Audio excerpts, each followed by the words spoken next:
Hello everyone. आइए हम बात करेंगे जनसंख्या संक्रमण जो सिद्धांत है पॉपुलेशन ज्योग्राफी या ह्यूमन ज्योग्राफी का, उसके मेन कंटेंट पर। इसका अर्थ क्या है, इसका विकास कैसे हुआ, ये संकल्पना किसने दी, ये सब हम अपने लास्ट लेक्चर में चर्चा कर चुके हैं। अब हम बात करते हैं कि जो जनांकिकी संक्रमण सिद्धांत है उसकी जो अवस्थाएं हैं वो क्या है।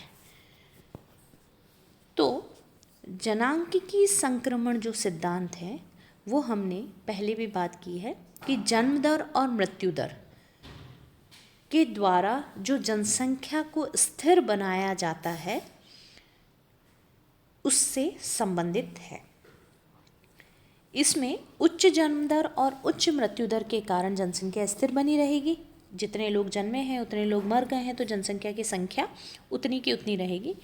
उस जनसमूह या समाज में जब धीरे धीरे कृषि अर्थव्यवस्था की स्थिति में श्रम विभाजन, औद्योगिक विकास, अधिक नगरीकरण और उत्पादन की नई तकनीकों का और परिवर्तन की ओर उन्मुखता बढ़ती है और नए नए बाज़ारों को तलाशने की जो जिज्ञासा होती है उसके द्वारा धीरे धीरे वह निम्न जन्म दर और निम्न मृत्यु दर अर्थात फिर से स्थिर जनसंख्या की अवस्था की ओर पहुंचने का जो स्वरूप उत्पन्न होता है वह जनांकिकी संक्रमण कहलाता है।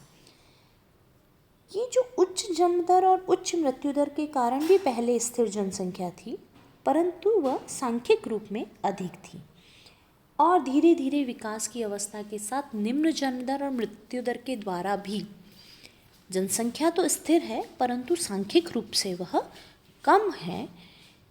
तो ये जो परिवर्तन है वह अपनी कई अवस्थाओं से गुजरता है, जो कि मुख्यतः 5 अवस्थाएं हैं जिसे जनांकिकी संक्रमण की अवस्थाएं कहते हैं। सारणी में क्लियर लिखा है।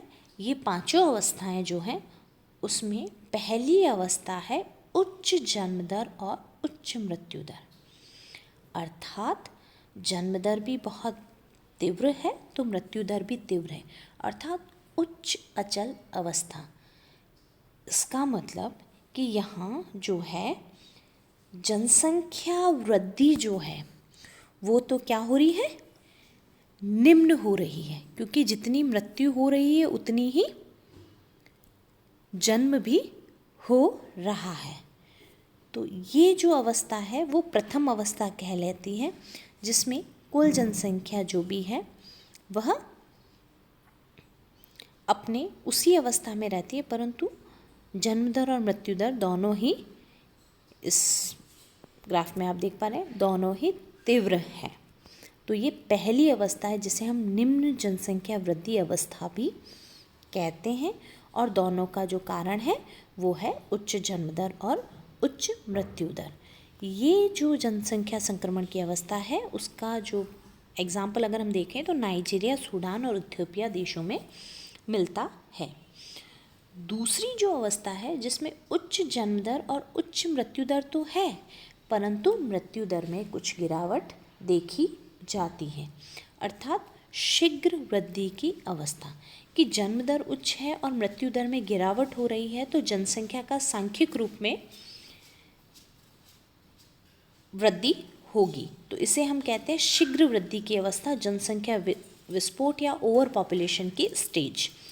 ये वर्तमान में भारत, इंडोनेशिया और मिस्र में देखी जा रही है। यहाँ स्वास्थ्य सुविधाओं का तो विकास हो रहा है जिससे मृत्यु दर में कमी हो रही है, परंतु साथ ही परिवार नियोजन की गतिविधियों को कम अपनाते हुए जन्म दर को अभी भी उच्च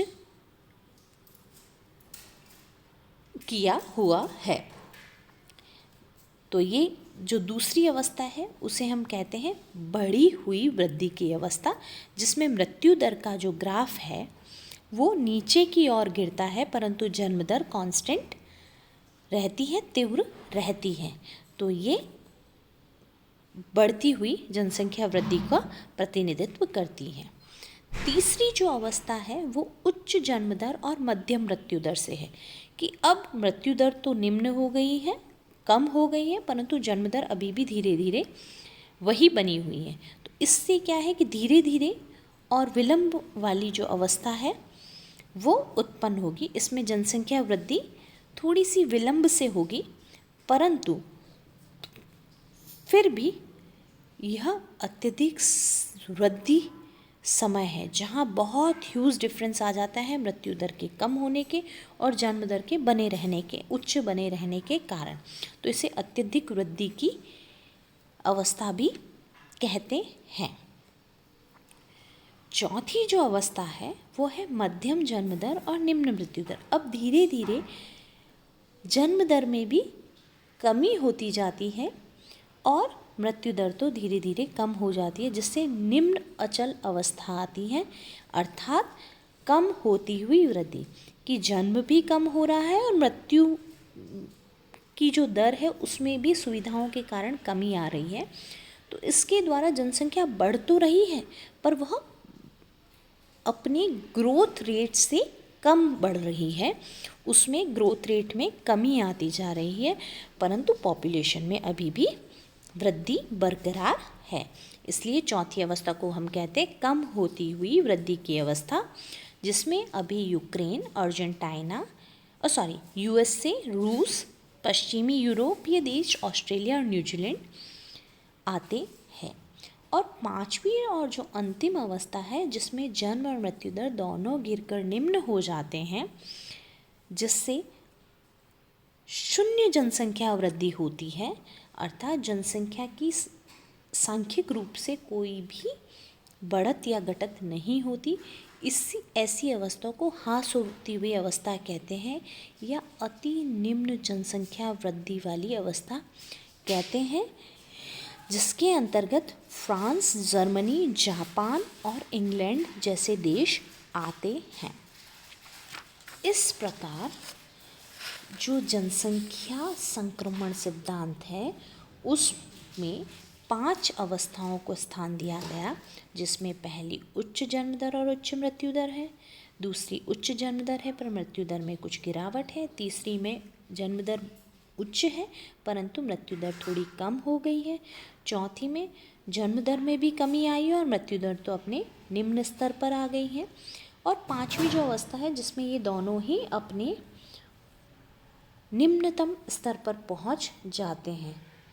तो ऐसी अवस्थाएं जो हैं ये जनांकीय संक्रमण के अंतर्गत आती हैं। और जो ये पांचवी अवस्था है जहाँ ह्रास होती हुई अवस्था कहते हैं, जिसे हम शून्य जनवृद्धि कहते हैं, तो इन देशों में जनसंख्या की जो समस्या है वो जाति आत्महत्या है।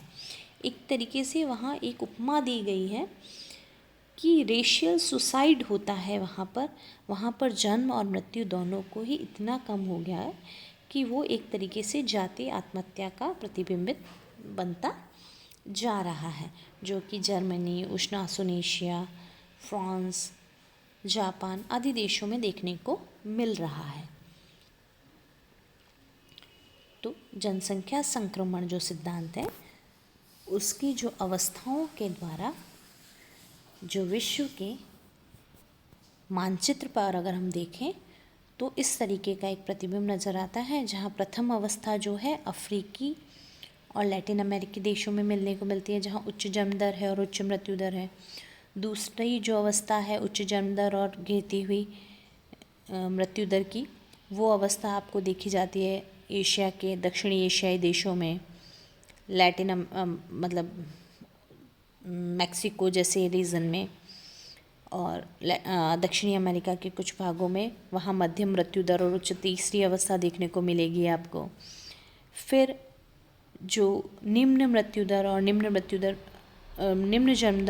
मृत्यु दर की जो स्थिति है, जो चौथी अवस्था है, वो हमें इंग्लैंड, ब्रिटेन इसके आसपास भूमध्य रेखीय देशों में उस क्षेत्र में हमको देखने को मिलती है। और जो मध्यम जन्म दर और निम्न मृत्यु दर वाली जो चौथी अवस्था है वो हमको पूरा ये रशिया वाला बेल्ट देख लें, उसके बाद हम यूएसए वाला बेल्ट देख लें, ऑस्ट्रेलिया ओशनिया वाला बेल्ट देख लें, वहाँ मिलेंगी। इस प्रकार से विश्व में जो जनांकी के संक्रमण का जो सिद्धांत है उसके द्वारा जो पांचों अवस्थाओं में जो जो देश प्रतिनिधित्व करते हैं उसका ये स्वरूप उभर कर आता है।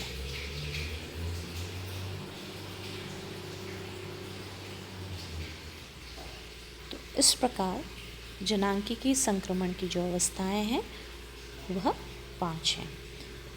इसके आगे हम नेक्स्ट लेक्चर में डिस्कस करेंगे। Thank you.